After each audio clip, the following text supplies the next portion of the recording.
ইউরোপের স্বপ্ন যেন এক অনিশ্চিত যাত্রা। এই স্বপ্নের হাতছানি এখন পরিণত হয়েছে এক ভয়ঙ্কর দুঃস্বপ্নে।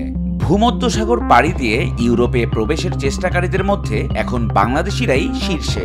ভূমধ্যসাগরের নীল জল আজ বাংলাদেশিদের রক্তে লাল হচ্ছে বললে ভুল হবে না একেবারেই। চলতি বছরের প্রথম 6 মাসেই প্রায় ৯,৭৩৫ জন বাংলাদেশি সমুদ্রপথে ইতালিতে পৌঁছেছেন। আর গত 12 বছরে ৭০,০০০-এরও বেশি বাংলাদেশি এই ভয়ঙ্কর পথে পাড়ি জমিয়েছেন ইউরোপে। দালালদের ফাঁদে পড়ে সিলেট, মাদারীপুর সহ বিভিন্ন জেলার সাধারণ মানুষ বিক্রি করেছেন ভিটেবাড়ি থেকে শুরু করে ফসলি জমি পর্যন্ত।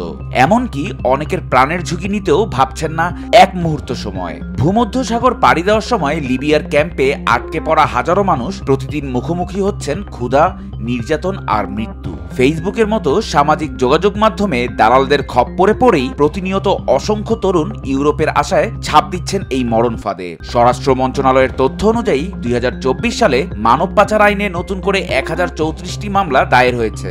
এখন অবধি মোট ৪,০০০-এরও বেশি মামলা বিচারাধীন অবস্থায় থাকলেও সবচেয়ে বড় উদ্বেগ হলো মামলা হলেও অপরাধীদের কার্যকর কোনো বিচার হচ্ছে না।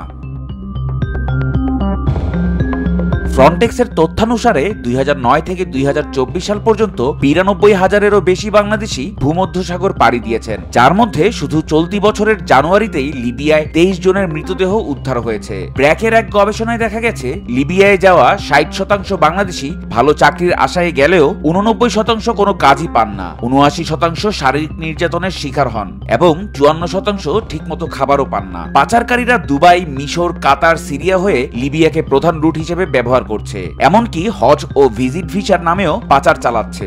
এছাড়াও মিয়ানমারের স্ক্যাম সেন্টারে বাংলাদেশিদের অস্ত্রের মুখে জোর করে সাইবার অপরাধে যুক্ত করা হচ্ছে।